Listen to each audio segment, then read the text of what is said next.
Senator Anderson today talked about, in a totally different thing, about how you got the medical examiner's office on the UCO Master Lease list. In our discussions before I turned the camera on, you said that's not exactly how that all happened. Yeah. First off, I don't have the ability to force that. UCO has the ability to say no on that.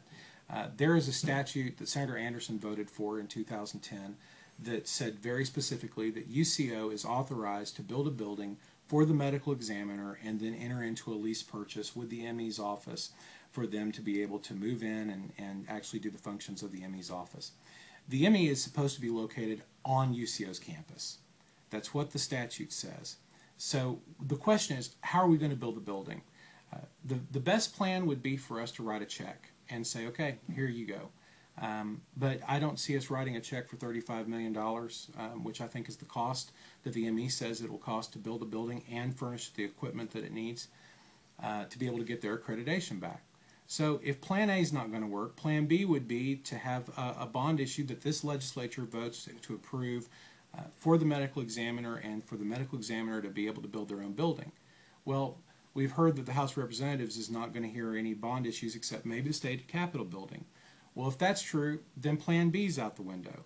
Plan C is invoking the statute that this legislature passed that said that UCO has the authorization to do it.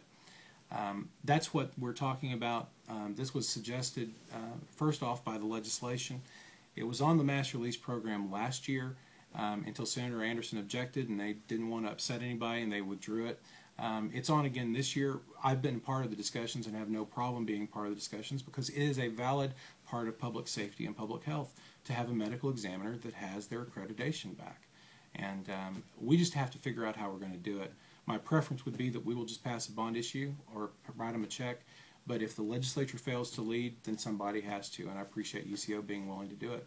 And you mentioned being on the list doesn't mean that it happens tomorrow anyway. No, it can't happen because UCO is not going to do it unless the ME has money to be able to afford the payments. UCO is one of the worst funded public universities in the state. They've had a growing enrollment, and the appropriations just haven't kept with the enrollment. As a result, they have one of the lowest per pupil expenditures in the state. They don't have the money. They don't have $35 million laying around that they can spend, and their budget sure isn't flush enough that they can afford to float it for the medical examiner. This legislature may not give a bond, but if we'll at least fund the amount of money that's needed for rent, then the ME could go ahead and do what the statute authorizes them to do and enter into a lease purchase agreement with UCO. And finally, the Senator Anderson says this is not the way the Master Lease Program is supposed to be done. It's for repairing roofs and air conditioning systems and things like that, not whole buildings. Yeah, and if you take a look at the Master Lease Program and you take a look at the projects on there, yeah, there's some roof repairs on there. They're the vast minority of what's on the Master Lease Program. Most of what's on the Master Lease Program are construction of new residence halls, construction of this building, renovation of this building. Most of the facilities that are on there. In fact, if you take a look at the very first item on the list, it's a construction of a new residence hall for Cameron University.